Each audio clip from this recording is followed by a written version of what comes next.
Hello, everyone out there. Welcome back to the first, I shouldn't say welcome back. Welcome to the first episode of the greatest pod of all. It's welcome back for us because we've done a practice of this, but this is welcome to the first episode of the greatest pod of all. My name is Garth.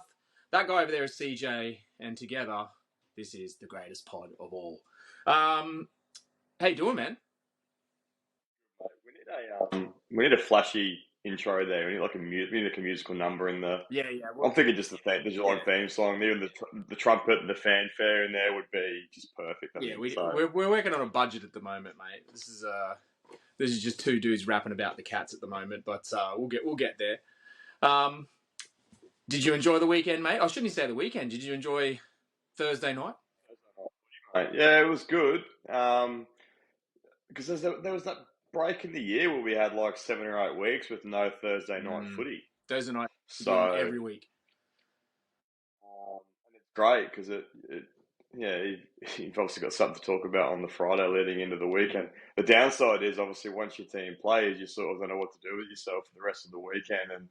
And the way the fixtures were, it wasn't that many blockbuster games on this weekend. Yeah, so. true. I'm the opposite. I love it. If your team plays on a Thursday or Friday night, especially if you win, what a way to start your weekend. The weekend's clear. Saturday, Sunday, free as a bird, and you're just looking forward to the weekend with a spring in your step. So Thursday night footy's great. I love it. Bring it on. Should be there every week. Hopefully, Put me in a good frame of mind for the big debut on Friday night footy, mate. Exactly. For the Ormo Bulldogs. Yours truly rocking up in the number one Guernsey. We went down by 4 goals to the team on top of the ladder. First game after a long time off, come back. How'd you go? 2-1. Not too bad. Did all right. Kicked a set shot, a big mark out front, and then kicked a snappy in the last quarter as well to keep us close, but they just pulled away in the end. So yeah, you're saying you were playing the top team at the time, yeah? Yeah, the team on top of the ladder. So. And next week we'll be talking about maybe how I go because I'm going to come for a kick on Wednesday night and see if I can get through without snapping a hemi. Get into him to get him down there to the mighty Bulldogs. Got a few years on you, mate. Anybody up in Queensland, Brisbane, Gold Coast, and you want to see one old fart and one getting their old fart, run around kicking the pill. Grizzled vet. You are grizzled, mate. You are grizzled. I mean, just look at yeah. Grizzly. No, I'm looking forward to coming out and kick, mate. It's just a good excuse to get out and get a few Ks in the legs and kick a footy around with the boys. Don't know if I'll get a game. They might look at me and go, "Nah, mate, you're not even making the bench." But I'll make the numbers up for training. It'll be all good. Did you buy the boots this weekend? I was going to ask you this. What's that? Did you buy the footy boots this weekend? You said you were going shopping to get the old footy boots. Mate, you haven't got any. You need. I thought, I've got footy boots, and then I realised how long's it been since I played a game of footy? I don't even have a pair of footy boots, so I'm going to have to go buy a pair of boots for training. But don't worry, I'll have something on the feet when I get there Wednesday night. It'll be all right.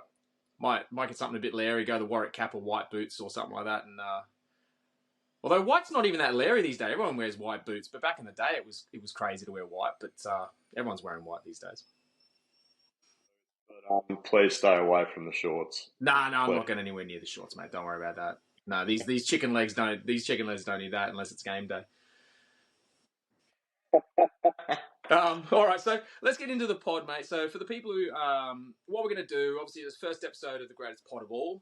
So we'll do a bit of an introduction to us and how we came to follow the Cats and a little bit about the pod itself. And then the breakdown of the pod each week will be basically, we're going to try to break it down into, the big news stories for the week. The big news stories for the week. What's been happening either around the AFL and with our club. Then we'll talk about a little bit of a review of the week just gone and the Cats game. And then we'll move into previewing the week coming up. Now, obviously, we'll record this early in the week on a Tuesday, Monday or Tuesday, so we won't know the team selection. So we'll be going a bit of future thinking there, but we'll try to preview the round coming. And then by the end of the pod, we'll try to throw something a bit random, and we'll try to get your input as the weeks go by. We'll call it the randomizer. We'll try to think of something random to chat about at the end of our pod, which might not even be footy related at all. It might be something completely random, as in the title. So let's get started, dude. Let's talk about us. So people who are listening to this pod for the first time go, who the hell are these dudes? How do we becoming on the pod, and how do we actually follow the Cats? How do we start? I'll go first.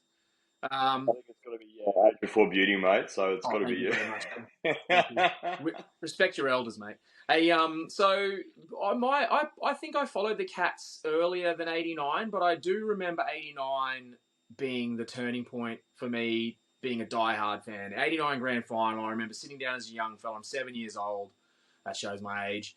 And then I remember just being devastated and crying that the Cats didn't win the grand final. Gaz kicked 9, and it was a brutal game. And just thinking it was, the logic as a kid, I just thought it was so unfair that we didn't win because we just tried so hard and almost got there. Just ran out of time.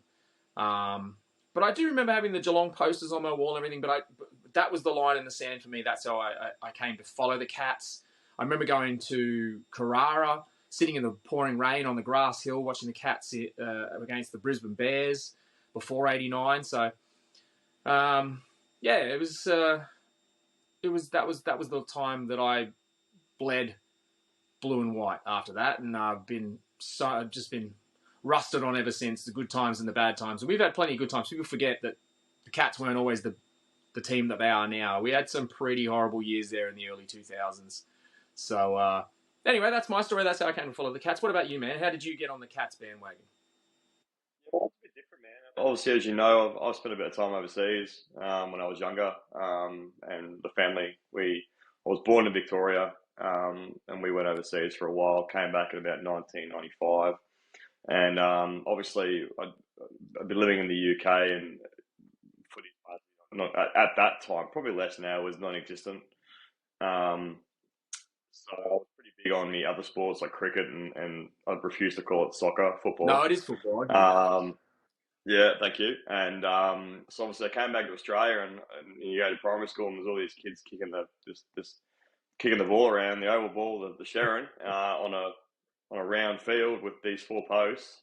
So I got no idea what they were at the time. So obviously my best mate was doing Auskick, so he got me along to Auskick and started to learn the game a bit. What year are we talking? Was Auskick a thing back then? Yeah, of course. Yeah. I used to play down at old Kent Park Auskick, so just down the road from Knox City. So eventually I, kept getting asked who I barracked for, and didn't really barrack for anybody. And being that we were living in Melbourne at the time, I thought it'd be the right thing to do to support your. That's right. You were telling me this. You're a Demons fan. For 3 days? Mate, I don't think it was even 3 days. I'm pretty sure it was. Basically, I had Auskick on the Saturday. I would have gone to get the footy Guernsey from the AFL store in Knox City with my dad, so I asked for a Melbourne Guernsey. We went and got the Guernsey. Obviously, wore it to Auskick the next day. And you know what you're like when you're younger. You wear your footy Guernsey. It's like your best shirt. Yeah. Your best collared shirt of the week. So I wore it the next day to my auntie's place. My auntie is if you thought we were mad keen Geelong supporters, she's yeah, absolutely. So I walked in wearing this Melbourne Guernsey, and she's lovely though. Like, I'm only 4 at the time, or 5 at the time, so she's not going to draw me. She goes, "Oh, you get a break from Demons, are you?" I go, "Well, I figure my local team." And "Oh, yeah, I'm surprised you're not going for Geelong. We all go for Geelong. Me and your cousin Thomas and your cousin Jenny." And yeah, come on, put this tape in for you. And she puts this old tape in the VHS, again, showing her age here, Garthy. And it was Gary Ablett Senior. It was the 1993 Gary Ablett Senior. Oh yeah, one special season. That's right. Yeah. And the next day we were back at the AFL stop getting a Geelong Guernsey with number 5 on the back. And the Melbourne one got donated, so. Imagine how your life would have been if you had been a Melbourne supporter. Like, I mean, I know they're a good team now, but you think we had some lean years, man. Melbourne, far out. and then it just took off from there, mate. Mm-hmm. So obviously, going to get one. Funny enough, the first game I went to was Geelong and Melbourne at the MCG because a friend of my old man's was a Melbourne supporter. So that was my first footy game that I went to. Do you remember the game? Do you remember who won? Too young. Yeah, we got up. It was at the G. And I can't remember the score, but we pumped them. Like we were still playing reasonably good footy back then. We hadn't really gone over the edge of the cliff yet. Yeah, it was funny how I became a Cats fan because my old man was a Collingwood supporter. Thank God I didn't become a Collingwood supporter. Jesus, imagine if I had done that. I must have just picked them up from an early age and thought, nah, that's my team, like the colours, earlier than I can even remember. Like I said, I remember going to watch the games in a wet Carrara, watching them smash the Bears, but it's pretty close to the blue and white too. My old man was a copper, so maybe that was it. Navy and white is always probably a colour I've lent towards. And then obviously, going from watching the videos and we've stuck through them for the bad times, and we've certainly had some good ones too. So another reason, so that's a little bit about us, and a little bit of reason why we're starting the pod, I guess, for those people listening, is we thought, there's, hey, well, yeah, if anyone hopefully listening, us, we don't know, well, who cares? We just do it. Yeah. Listen, we don't care. I think the reason we're starting room here, mate. Yeah, well, I think the reason we started the pod is we were talking about this before we started doing the pod and recording was because it's a really interesting time to be a Cats fan. Like, we've obviously been a very, very good team for a long time, since, 2006, 2005, even if you want to go far back, as we were building from then. And so we've been a big team for a long time. And now it seems like, we've finally got to the pinnacle. We won the grand final last year. Everyone's tipping us to be right up there again. And it kind of hasn't worked out this year. And also, everyone's now starting to think, where's the club going to go at the end of this year? It's a real transition period between transitioning the older guys out, bringing the young guys in, free agency, drafts, all that kind of stuff. It seems like it's going to be a really interesting time to follow the club and see where we go and whether we can continue this, dynasty, whatever you want to call it, or whether, there's going to be a lot of change at the club. So we thought it would be an interesting time to start talking about the Cats more regularly. Hopefully, it's interesting for the good, but who knows what's going to happen to the club in a few years' time. So that's why we decided to start the pod when we have. So let's get into the first part of the pod then. So the first thing we're going to start off every week, we're going to talk about basically what's making news now. Whether it's Geelong, around the grounds. Yeah, around the grounds, whether it's Geelong or whether it's around the AFL. But this week, first thing we got to talk about, probably biggest thing that everyone's talking about, is the Weagles, the West Coast Eagles. They are horrible at the moment. Did you see any of the game on the weekend? And what do you make of the West Coast Eagles and where their club's at compared to ours? No, I didn't see the game. I think there's a lot of things going wrong there that are potentially decisions that have been made probably in the past 3-4 years that are starting to catch up with West Coast. It's not a this year problem. So, there's no doubt about that. So I mean, there's obviously there's obviously an issue there for West Coast where they have got an ageing list, and people forget they were in a grand final in 2018. They won the flag in 2018, and they also had a really good chance to pinch another one when the hubs were moved to Perth. Yeah, people forget they fell off a cliff in that, was it 2020? I think they were right in there, and they just fell off a cliff towards the end of the year, and didn't even, I think they just missed out on the finals that year. They just completely fell apart. So yeah, it's an interesting time for that club. I think the parallels between us and them is that, we hung on to our old players, but we've still been able to bring through the youth and rejuvenate our list, whereas the West Coast seemed from the outside looking in that they've hung on too long with that aging group. again, we think about, if you look at Geelong as a comparison, one thing we've been very, very good at is recycling the list. So if you go back to that, even, let's just go to 2011. So the last time we won a flag prior to 2022, there's 2 players from that team still playing for Geelong. And that's always been the thing that they talk about. Chris Scott always talks about how it's a very different team every year. It's not the same team. Can't compare us to 2 years ago. Can't compare us to 5 years ago. We're not the same team. You look at West Coast, I guess you see the same names that are still there since 2018. It's the Sheeds, the Nick Nat, and all those sort of guys are still there from 2018. Maybe held on too long to that list. Yeah, well, the point I'm trying to make here with this one is the story goes that they've just obviously ran this week. You might have seen they listed the rich list, the AFL top 100 paid players. Mm-hmm. West Coast have got 7 players inside the top 60. Yeah. There's been some big fat contracts handed out that probably were undeserved, and I don't really understand why. Like they're still a destination club, aren't they? I mean, people still want to go to the West Coast, so you don't have to offer the big bucks to get those players to come, do you? Oh, well, the perks of going to the West is there's only 2 teams there, so there's not and West Coast are one of the. They are the richest club. They are the richest club in the AFL. Memberships, they got people on the waiting list to even get into the ground to watch their games because their members are a ridiculous amount of members. So for a club that big to be in this position, it's mind-boggling, really. Well, again, it comes back to list management. So when you've got a few players, and again, I think Adam Simpson was pretty much confirmed and was critical that we know that West Coast has been affected by injuries all year. All teams have, but West Coast have had a shocking run with injuries. So much so that they even struggled to field a team in the waffle at one point during the year.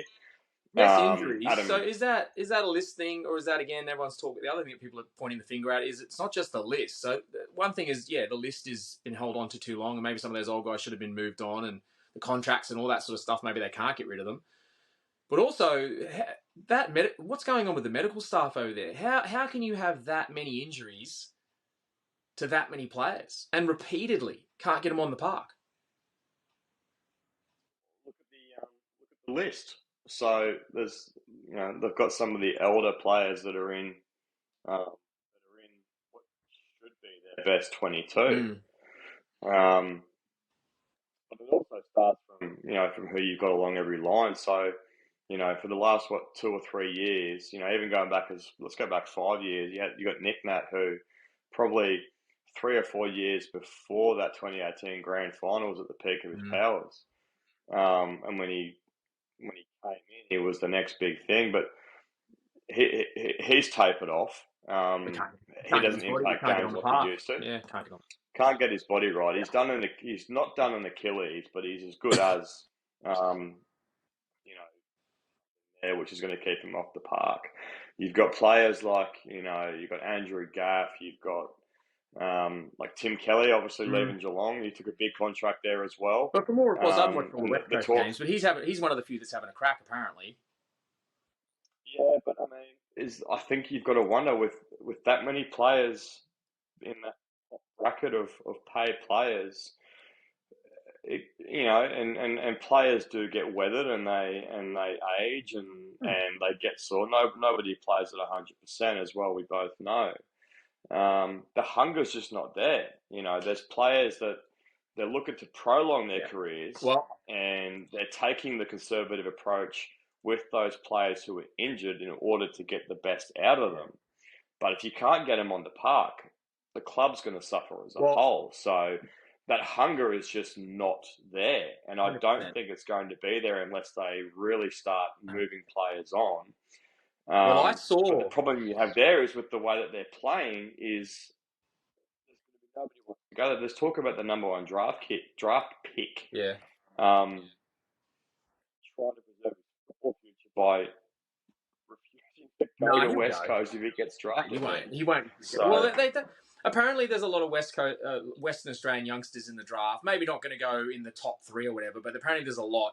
So the rumor is that they're going to split their number 1 pick, get a lot of picks, because they need a lot of picks. They don't need one guy. They need a lot of guys of good talent to come in and rejuvenate that list. The other thing is, you said you didn't watch the game. You're talking about the hunger. That first quarter against Sydney was pathetic. Like the older guys were the ones that were getting run around like witches' hats. The young guys were having a crack, and they highlighted it in some of the footy shows going around on the weekend. The older guys were the ones that were getting stepped, and they weren't putting their bodies on the line. They weren't chasing. They weren't accountable for a man. They were just absolutely atrocious. And the thing is, you need your old guys to fly the flag and stand up and set a standard, because the young guys aren't up to the standard yet. They're coming from they're waffle guys basically. Because if you got these young guys who aren't AFL ready yet, and then and they're not up to it, you got the old guys not putting in the effort, you're gonna get a 200-point game. And no team should get 200 points scored against them. Like, ridiculous. No, it doesn't happen very often. And when it does, there's certainly some questions that need to be asked. So it'll be interesting to see where they go from here. I mean, they're literally just playing. They're playing to get the season out and get it over and done with, and then look to 2024.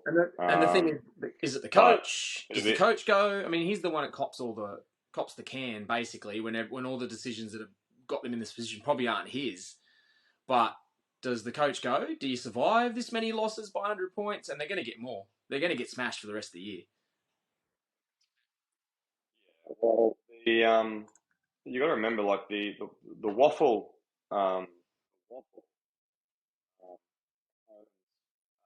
West Coast and Fremantle. They own them. They're the 2 teams that are owned by the Western Australian Football League. So,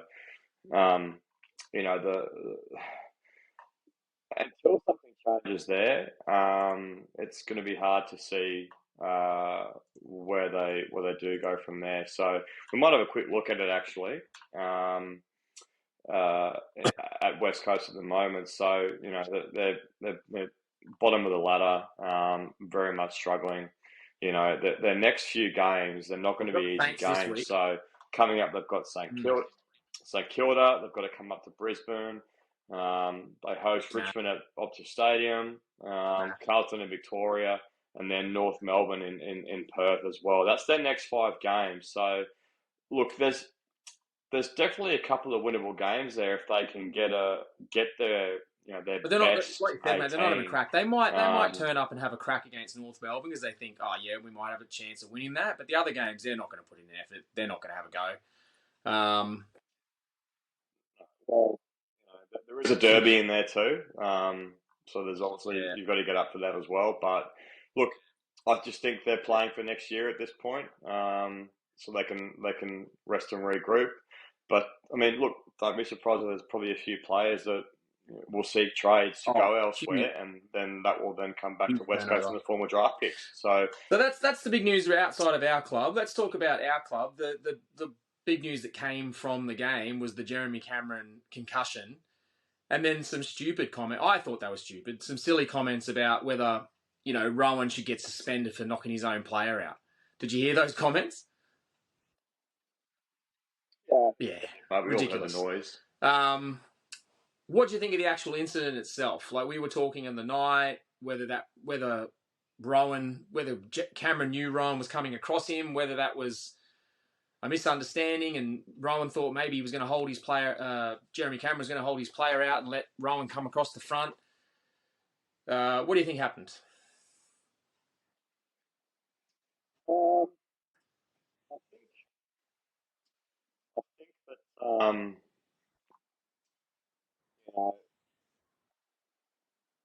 100%. Despite all the noise around, concussions and all those things too, players are always going to have eyes on the ball and they're going to go. You're not going to see players shirking contests. It's just not going to happen. Not when the ball's out of B1. From that, not when the ball's out of B1. I'm not too sure if there was any confusion about nominating who's going to go, and then they both just went. So the other side of it too is depending on the scale of the game. Obviously, it was very early in the first quarter, but if what are we going to be talking about if that ball came in and then we have both Jezza and Rowan, both of them just stop? The talk is going to be that the Geelong forward line's not functioning, it's not working, blah blah blah. There'd be that part of it. I think Rowan is the quickest player in the AFL. His closing speed is phenomenal. He goes at 38 k's when he sprints. That's phenomenal. Over short distance, he is lightning. So it's very hard for him to also stop. So even if he's coming in at 75%, he's still very quick and he's also very powerful. So just leading at the ball, Rowan's coming across the line. They just met at the wrong time. There's probably a slight turn from Rowan to protect himself, which you would do. I don't think the turn, when I watched it, I don't actually think the turn was to protect himself. It was almost a turn of trying to avoid, he knew he was coming at him with the shoulder, and it was almost like a turn to sort of get past Jezza without hitting him, but he clipped him on the way through. When I say protect himself, he's turned to try and minimise the risk of impact. But in doing so, he's caught Jezza's flush on the chin and straight down. So, it could have happened. It could have happened to Jezza. It could have happened to a Melbourne player. We've seen friendly fire all the time. It's just part of playing footy. The main thing is obviously Jezza's welfare, and obviously he's not going to play this week. But it might be a blessing in disguise too, because he hasn't had a rest all year with Jezza. So having the 12 days off with the concussion protocols and missing the Sydney game, it might be the little reset that he needs as he and other players come back in as we. Yeah, you never know with players. It never comes out until later in the year when they say, they're carrying a niggle or they're a bit sore or whatever. Jezza might be sore. He's had some big contests this year where he's gone in for marks, into packs, been bashed. He might just be a bit sore, and maybe the 2 weeks off is, like you said, is a blessing in disguise. So it could be a good thing. Playing on the Thursday too, even if he was to play next week, he would have had a longer break anyway. But it could be a blessing in disguise, and he might come out and dominate the latter part of the year, which is the time we need him to, because he certainly. Well, that leads us into talking about the game. We talked about the Jezza incident. I mean, obviously we played Melbourne at GMHBA Stadium on a Thursday night, a wet GMHBA Stadium for most of the game. Started off dry. Rain came in the second and the third quarter. And we played well in the first, looked on. Both teams quite evenly matched, but we were on top. Melbourne got on top of us in the second and the third, and then the story was that we came home with an absolute wet sail in the last quarter and smashed them with 6 goals straight in the last quarter to win the game by 18 points, 13.75, 78-65. So what did you make of the game as a whole?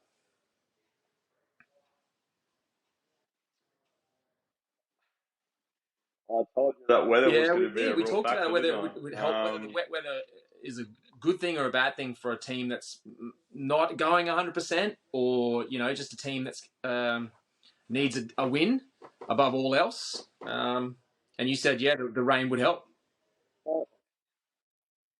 Look, I think we started really well. We started with some really good intent. Obviously, we were a bit flat when Jezza went down, and it could have gone one of two ways. It could have gone the way that it did, where we were able to really rally and respond when it mattered, or a team like Melbourne could just blow you off the park. Well, Rowan obviously stepped up. I mean, he was clearly rattled when it happened, but credit to him and credit to the players and his teammates who got around him and said, and apparently Jazza even said it to him as well, but mate, the only way you can help us and help Jezza is to play out the game. And he certainly did that. He was awesome for the entire 4 quarters. Again, not many touches, but what he does with it when he gets it, and even when he doesn't have it, he brings the ball to ground, makes a contest, puts pressure on. He's not about possessions. He's about what he does when he gets it. And he was outstanding. Best player on the ground by far. Yeah, well, that's the thing that we talk about with Gary Rowan. So we know that over the years he has been the whipping boy. When it comes to big games, he goes missing. There was a lot of noise obviously last year when he really won us the qualifying final the way that he played. Had backed it up in the prelim against Brisbane and was quiet in the grand final, but again, he had some good pressure acts in the grand final, but he didn't get. Yeah, of course he did. But he didn't do it. But again, he had to perform big in finals, and he did. So the fear for most Cats fans would have been, and we saw the footage too. The vision was there that he looked pretty distressed at what he'd done. But as soon as he took that mark about 2 minutes after Jezza went off the ground and then went back and converted, you knew he was on. And then little things too, just pressure acts, and he got one down to Hawk. He picked the ball up with one hand and didn't blaze away. He just eyes down and on the Hawk's chest, so to do the percentage thing, because obviously once that rain hit, scores were going to become a lot more important. So that was a good hit to Hawk, and it seems like, talking about Hawk, it seems like the way we're playing now is a little bit different to the way we started the year. Maybe that's another reason why Jez is not getting the form that he has, is because we're not relying on Hawk and Jez as much as we did at the start of the year. Like, it seems to be our half forwards / speedsters like Rowan that are getting the job done for us on the scoreboard. It seems like we're playing a different way. There's a real, I don't want to call it Pagan's paddock, but it's almost a reverse Pagan's paddock. It's like, we clear the forward line out, kicking it over the top, allowing the half forwards to run onto it, put the pressure on, taking away Melbourne's marking backs. Because Gawn wasn't an influence at all, I didn't think, and neither was May or Lever. Well, we took that influence away, and I think a lot of that came to do with, again, where the scores came from. So, Tanner Broome popped up with a couple of important goals. Mitchie Duncan back in the side after has been out of the side and is back in, and he pops up with the goal. Stengel takes a good grab, in the first quarter and converts a tough goal. So a lot of what we saw was, for scoring, but, we had a 5-goal burst in 10 minutes in that last quarter. And the players that were involved in that are players that have probably been not performing the way they were last year. So guys like Tommy Atkins, who was phenomenal, Bradley Close in there too, Maxi Holmes, these younger players, the players that are certainly younger, really, really lifted when it mattered. And being that it was such a wet game, run speed and territory and leg speed, they're all things that win you games in those conditions. So if you've got the hunger to get across and get that ball to spill out and it's 1-2, it's really, really hard to play against that. And Geelong just exploited Melbourne, with the long ball coming in, numbers there, contest to contest. And we got rewarded. Absolutely. We got rewarded. Forward pressure was back. We managed to put the game. That was a big factor as well. And it'll be interesting to see how we go from here, whether this was a Melbourne-centric game plan of taking away their marking backman or, taking Gawn away from that job that he does so well, which is to sweep behind and take those big intercept marks because people bomb it down the line, or whether this will be the way we keep playing in the coming weeks of this, like I said, this mosquito fleet close. Brian Myers, Rowan, Ollie Henry's not. He's not small, but he definitely gets up and down the ground. He's got speed. Stengel. Whether we are relying on those guys with our new game plan going forward, or whether this was just a Melbourne game plan, it'd be very interesting to see. But obviously, it was a big win. Takes us to 7-7, and it's amazing how a win can change the mindset, because now we are 7-7, a massive game against Sydney, which we'll talk about soon. If you get over Sydney, you get over North Melbourne, suddenly the ledger looks 9-7. That's not looking too shabby with a big game against Brisbane here at the Gabba in 3 weeks' time. If you're coming into that game with form, suddenly you start thinking, why can't we knock off the Lions? Whereas it all gets undone again if we maybe don't back up and play well against Sydney this week. So it was a big win. It was a massive win. Melbourne obviously knocked off Collingwood the week before, so they were as good as you could be. And we got the job done, and with a big last quarter. So smiles all round. Also, for the first time in a long time, we were actually not favourites at GMHBA. So we were not the favourites coming into the game, but I just think that you have to go with Geelong as a favourite no matter who they're playing down there. It's a different ground, a lot narrower, a lot skinnier. And it showed faith. Too. It really did show. Yeah, it gives us faith that, even though we've got a hard run, we do have a lot of games at GMHBA, and if we can take that form in and we play our best footy at GMHBA, we can rack up some wins. And a lot of those games coming down to GMHBA, they're going to be 8-point games. The Fremantles, the Western Bulldogs. We've got Essendon coming down for the first time in a long time down to GMHBA. So they're definitely going to turn into 8-pointers because they're all teams around us. So that gives us confidence that we can hopefully have some good form at home and, climb our way up the ladder. Could be a big factor. You say, obviously, if we can get on Sydney, then Sydney, North Melbourne, and then it's the Bombers, and it's two games in a row at GMHBA. So they're saying the magic number for Geelong is 12. It's normally the magic number, but everyone's winning this year, so is it 13? Who knows? I know.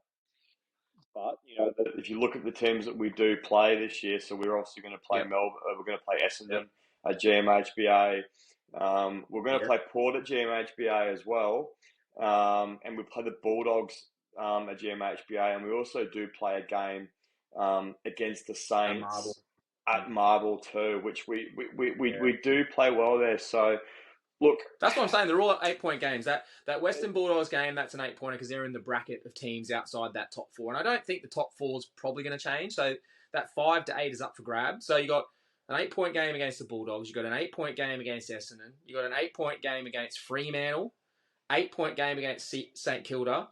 And what was the other one you mentioned? 8-point game against someone just outside as well. Maybe Port Adelaide. They'll be top 4. So there's 5 games there that are 8-pointers, and that's going to define the season. If you lose to the teams that are cherry ripe to be top 4, Brisbane and Port Adelaide, you take that. Okay, they're going to be top 4 anyway. But if you knock off the games that you can against the 8-point games, and you win a lot of those, then you really shake up the 8. So it's a big finish. Our best is good enough, as Chris Scott has said. It's whether or not we can get it done against those teams that are in and around us. They're the games that we have to win. I mean, looking at it, if we were to drop the game, I mean, I'm just, we obviously the ladder predictor. Everyone starts getting on the ladder predictor.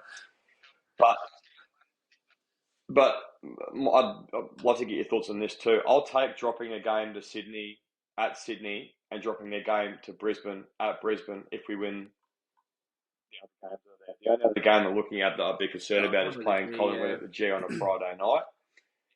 But you never know, because we may have the players back on the park that we need to by that point. So, obviously I'll take winning all those games. Yeah. I'm a bit different to you. I would take losing to the teams that are cherry ripe for the top 4. I'd take, you take a loss to Collingwood. You might beat Port Adelaide in Geelong, maybe. But if you lost that one, you're like, all right, they're flying. Understandable. Brisbane at the Gabba, that's no gimme. But if you win all the others, then you what are we, 7 now? You win 5, that's 12. So then you got to get one of the others. You get your 13. You guarantee yourself in. So it's going to be a very interesting finish to the year, man. our best is good enough. We just got to get it done, hopefully. So that leads. There's certainly 5 winnable games in there for sure. Yep. Certainly 5 winnable games. Well, that leads us into what we got coming this week. Like you said, we've just talked about. We've got Sydney at the SCG Friday night. Obviously, when they came down to GMHBA, we smashed them. The grand final rematch. This is the grand final rematch. How do you see us going at the SCG on Friday night?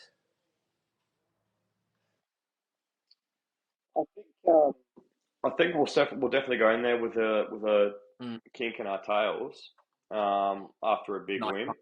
Obviously, we had a longer break there, so we've had a 7-day break going in, which I think is probably coming at the right time of year for us in trying to get players back in. And we'll talk about obviously. Well, yeah, who's potentially coming in? So Cameron's obviously an out. The obvious back in is Danger, which he was. They were saying that basically it wasn't so much the pain barrier; it was just about the lung reinflating. And they said if it was a Sunday game, he probably could have got up 50-50. But with the extra 8 days, or it's been 2 weeks since the game against Port Adelaide, he should be an in for sure. Do you see anyone else coming into the lineup? Yeah, I mean, there was a couple of players that weren't able to play. Metagola's played VFL last weekend, which is a big one. Might be a bit of experience along the line that we could have been lacking.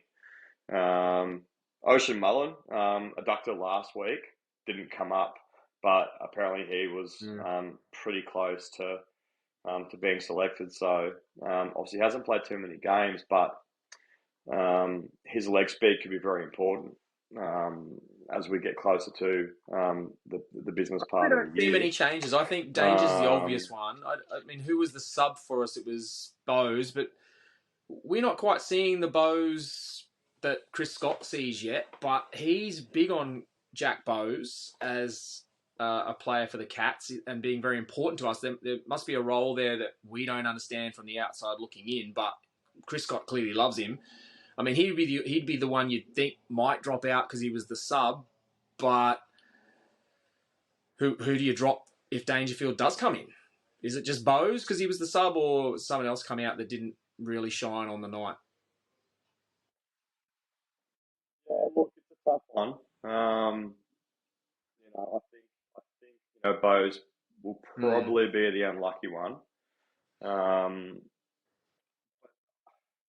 look at Bowes' role at the moment as almost being a utility player. So, he had to come in.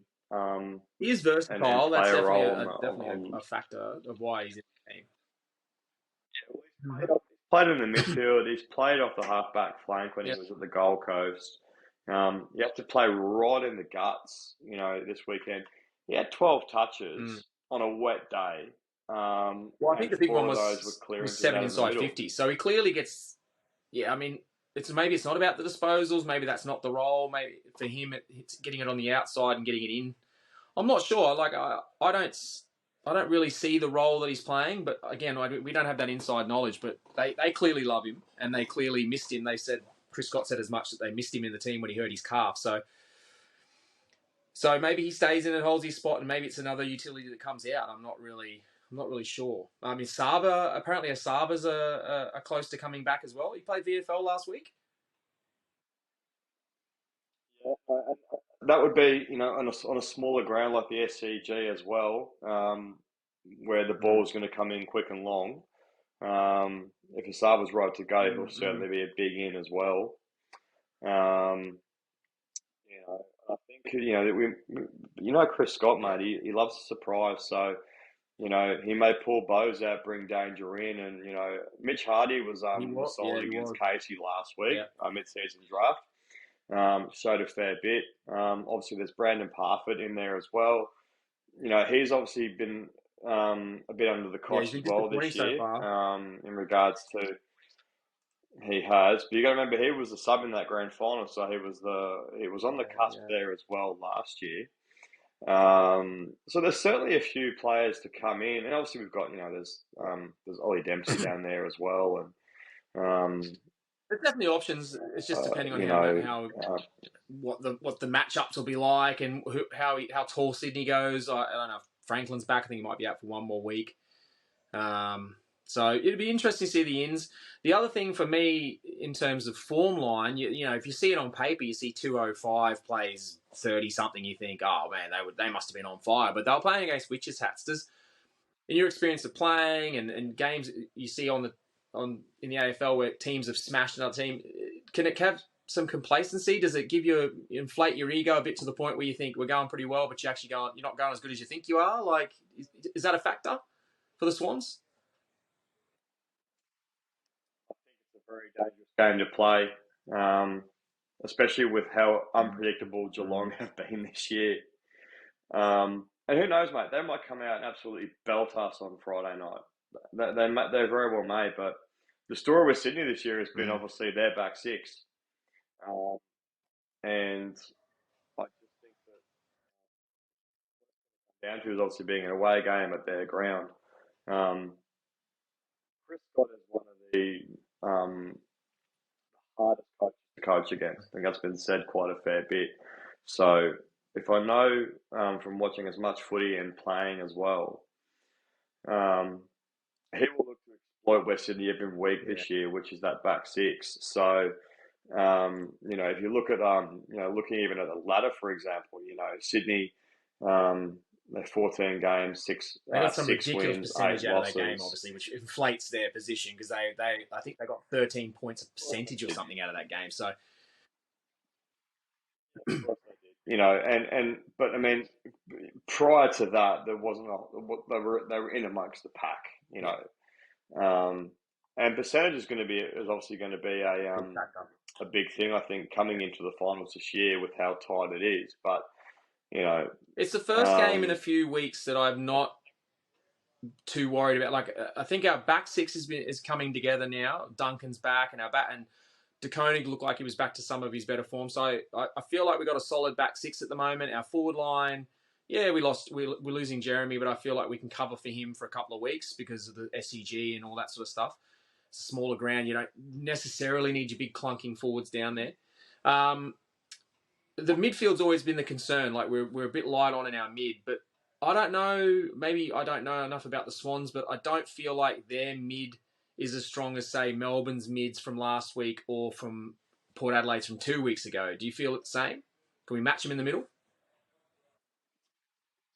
Yeah, it's going to be won and lost in the middle because, again, with the SCG, it's such a small ground that it's going to come down to the clearances. So it's going to be a quick kick out of the middle, 1-2 handballs, and away you go. I feel like we can match it easily with the Swans. I don't feel like they're as dominant a midfield as the other two teams we played recently. Yeah, I mean, the two that are in there for mine are going to be obviously Callum Mills and Isaac Heaney. They're the two. They're probably two of the players that are the X factor in the Swans. I think the thing with the Swans this year has been that back six has been constantly moved around for obviously combating injuries and things too. There's still quality in there. Obviously, you got Luke Parker, who's aging. Parker, he played tough and hard Warner, last week. He was very good in that first quarter. The other player for the Swans that's the big X factor is obviously Papley. I'd like to see someone just play a negating role on Papley and just clamp him right down because he's their real X factor. He's the one that gets them going and really gets them on the front foot. And if we can clamp him down, I think you go a long way to stopping Sydney, A, from scoring and B, from winning the game. Yeah, I can see, just if we're looking at it from an analysis point of view, I can see someone like Jeb Hughes going to him. But even Tommy Atkins getting down there as well and doing a job on him too, just to negate his influence if he starts to get going. Someone like Mark O'Connor as well, but he's been playing more of a wing inside mid for us. So it'd be surprising if he went down back. I don't see that happening. No, again, I think with where we're lacking in the middle, you've got someone like O'Connor who can sit under a ball and then try and give it best use as much as possible. So, the story will be, whether Buddy plays. I don't know what his situation is. But if we can control the footy and exploit their back line, so it may be that we try and really exploit that back six and try and leave Hawk one out or Rowan to try and leap at the footy again, because again, it's not a big ground. It's going to come in pretty quick, so goals will come if they start to come. I kind of feel like it's going to be a bit of a shootout. So, I feel like there's going to be. I think if it's a dry day in Sydney, small ground, I think it could be a real shootout. I think, I think we both got a lot of speed on the game. If the way we played against Melbourne is anything to go by, I feel like Chris is setting up the team to play with a lot of speed on the ball and get it over the top and let our smalls run onto it, if that's the game plan going forward. And I feel like Sydney does that as well. They got a lot of speed with their mids as well. So feel like it could be a bit of a shootout, a bit of a fast-paced game at the SCG for sure. Yeah, well, I'm even looking at the weather as well for Friday. It's meant to be dry. New South Wales is copping a bit of wind and at the moment, so that might be a factor. But it's looking like it's going to be a relatively doesn't get dewy up there either. FPG, so if it's a dry track, it's going to be a fast track. So it's going to be a very interesting game. But I feel like we've got goals in us, and I feel like we've also got a back six that can negate their forwards. So it's a game we should be looking at and expecting to win. Yeah, I think so too. I think we'll go there with plenty of confidence, and that we have obviously smashed them off the park this year. Team selection will be interesting. I'm excited to see it. We should have the teams obviously by Thursday, so we'll be how close we were. All right, so that's our little preview. So as well as the preview of the game, we're going to add something a little bit on top, a little bit of a sprinkling of some extras on top of the game preview. We're going to call this Cats Get the Cream. So obviously we want to preview the game and we want to Cats win, but how do the Cats get the cream? So with the win and just the cream on top, what would be the perfect scenario for a Cats week this week?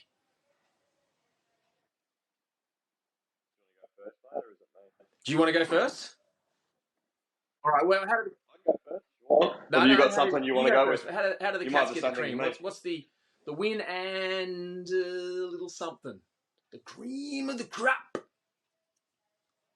Yeah. All that, mate. Obviously, Cats getting the win. I'd like to see a bit more spread with the goal kicking. I would like to see Stengel kicking 2 or 3. A little bit quiet. Ollie Henry as well came up clutch in that last quarter, which was great to see. So he's still, I think, he's still on the cusp a little bit as to what he can do. But also just to get through another week unscathed. Let's see Tanner Bruin not play one good game and he was great. He was great. Shout out to Tanner Bruin. He was fantastic.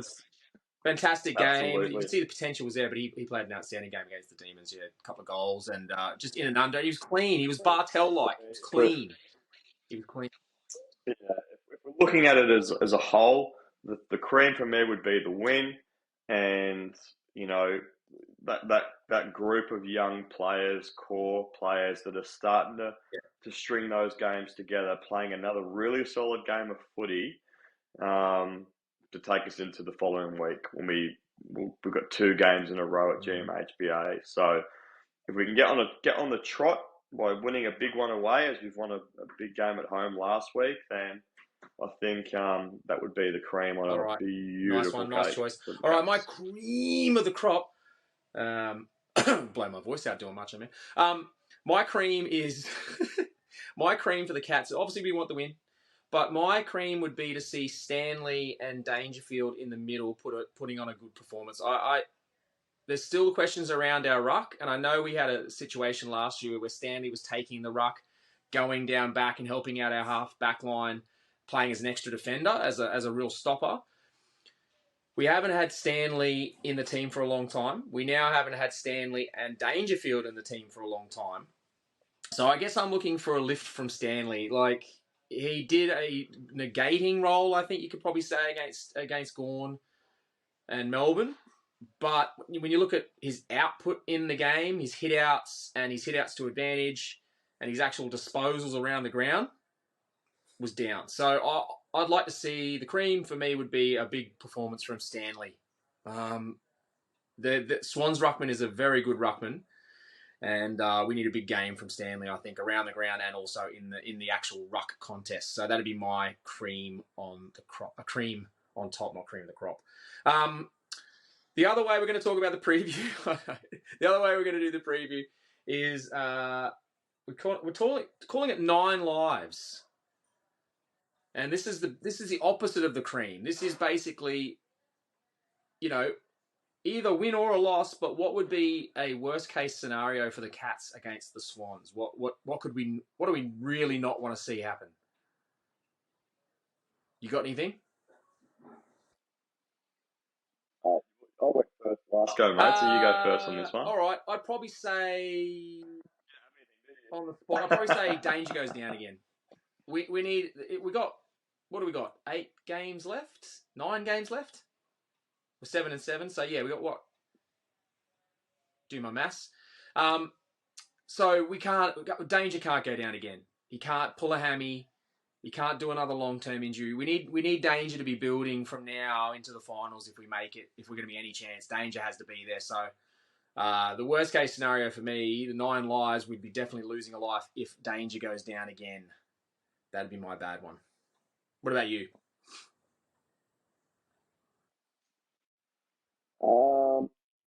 Probably be, and this we talked about this a fair bit in the practice run. Getting the win, but losing one of our quality players drew to to us, or us performing the tackle where we think it's clean, everyone thinks it's clean, but we get rubbed out for 3 weeks. So, and that could be across the board. If you had to talk about, like, it ebbs and flows through a season, who your MVP is, who's our MVP right now? Like, who would you least afford to lose now? On the spot question. Who? Oh, really? Yeah, okay. Yeah, that's probably a fair one. I mean, you could probably cope without Jezza.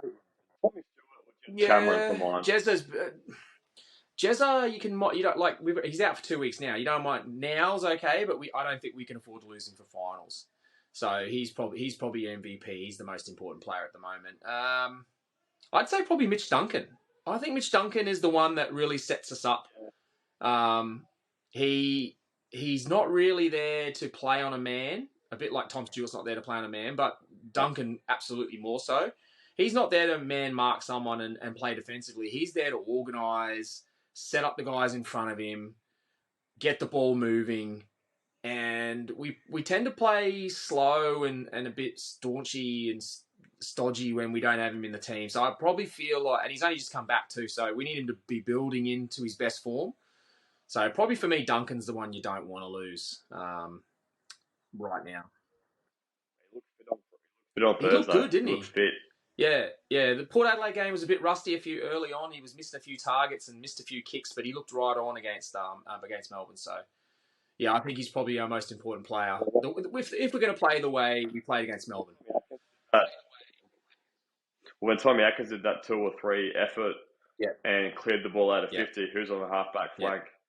Mitch Duncan. There's nobody better when you're trying to get the ball forward out of your back line. And inside his kicking 50 is elite. Amazing. So I think, he brought it obviously back in Geelong Highway to get us going forward. And on the wet day with a wet ball, it's like a bar of soap. So, and he's one of those players, as you said, he's so important to us because he can play anywhere. Yeah.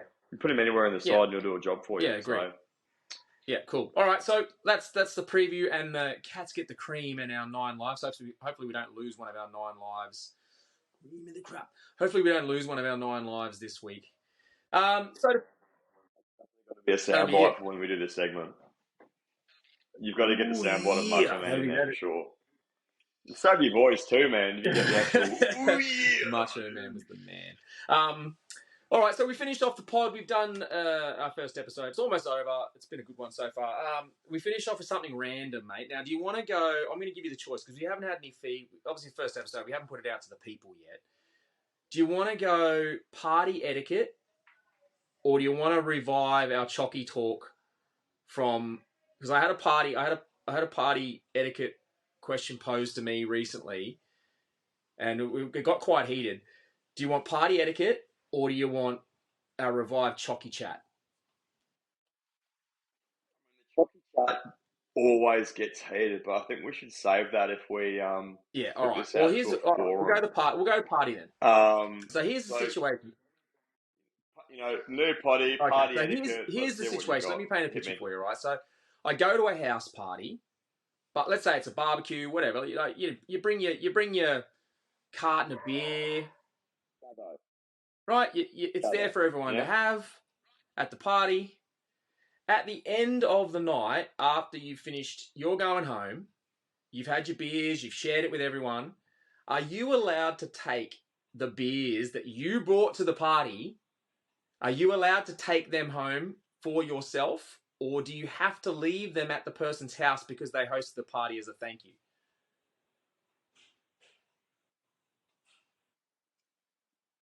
So many layers to that, Garthy.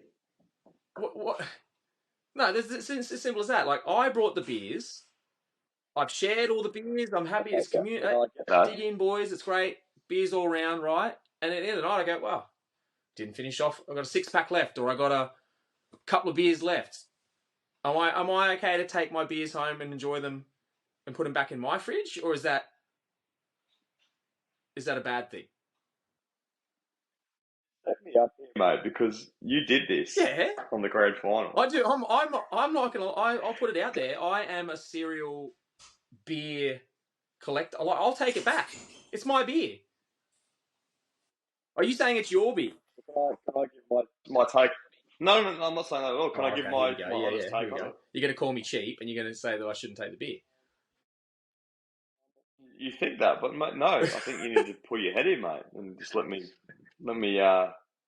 come up with. So, I think there's a lot of ways to look at this. So you might go to, you know, we had a barbecue. Yeah, Granny Day. Yeah. Last year. And the beer was certainly flowing, and there was, you know, but I think with these days, with there's so much beer out there, there's so much option, right? I think if you bring the beer that you want to drink to a party, and the party's over, and all the rest of it, I think if you ask, hey, would you like these beers, or are you not going to drink them? Would you mind if I take them? Do I have to ask? Sure, no problem. We're not telling me I have to ask. It's like, I'm not saying you're asking. I'm sort of saying you're putting it out there that you're offering to leave them if they would so be inclined to have them. So you don't have to worry about hurting my feelings. Am I wrong? Can I not take the beers? Yes or no? I can take the beers. Can take the beers. Of course you can. Okay. Yeah, of course you can. See, the other person I was with at said party found out that I was taking beers and was like, "Are you taking your beers?" And I was like, "Yeah, they're my beers." And he was like, and they were saying, "No, you leave them at the person's house. It's rude to take the beers." The person hosted you at this party. So, if you know they're not going to drink them, if you know they're not going to drink them, and also but it depends on the thing too. So if you have a barbecue, Garthy, right? You have a barbecue, right? And we bring stuff. So we bring a salad and we bring some stuff. We bring stuff to the barbecue. We contribute to the barbecue, which you know as much as I do that if you had something on, I would always bring something to the table. I would always. You know, you guys might, you guys might host us. You might ask me what I want to drink. I'll mention it to you. I'll order the pizzas. At the end of the night, you've mentioned that you know what you're going to drink and I'm going to drink it separate. So you're not going to mind if I take those beers because I've already contributed to the proceedings of the evening. Yeah. So there's nowhere to go. If you bring beers to a party, if you don't drink them all, you can take them with you. I don't see where the issue is. I didn't think there was an issue either. But then someone, someone was mortified that I was taking them. They were like, "What are you taking?" I was like, "They're my beers." I was like, "No, you gotta leave them for the host." You could also get around that by saying, not asking to take the beers, by asking, "Are you going to drink them?" "Oh no, we don't drink those." "Oh, okay." Hang on. But then that goes back to what I was saying about you. I got to ask. I can just take them, can't I? Like, without being judged.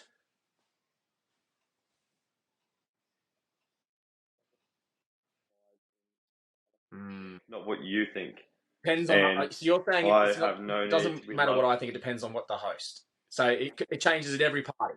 I've got no need to be loved by strangers. So I'm not really going to be too worried about what they think about me taking the beer home. Yeah. I'd rather be judged and have the beers in my fridge than not be judged and not have the beers. The beers are more important to me. And I think it goes also too in this. Can I take it one step further? Do you mind? I think in this day, age, climate, a lot more expensive. So if you leave those beers there, or there's quite a few there, you have to then spend extra money, X, Y, Z, on buying beers for next time, for another time. Whereas, again, with the current cost of living and all the rest of it, if you bought those beers, you know, and we're trying to save money, and we're trying to, you know, and people are doing things where they have gatherings so they can.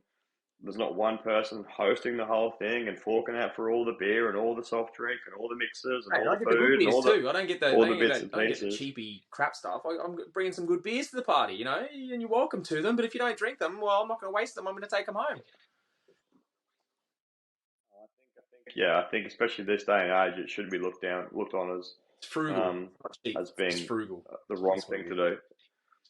It's not frugal. It's not cheap. It's just, you know, and mate, to be honest with you, let me leave you with this: when you go out to the pub,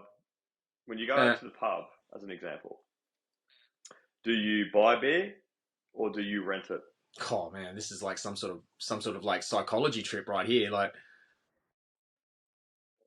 well, really, do you buy beer or do you rent it?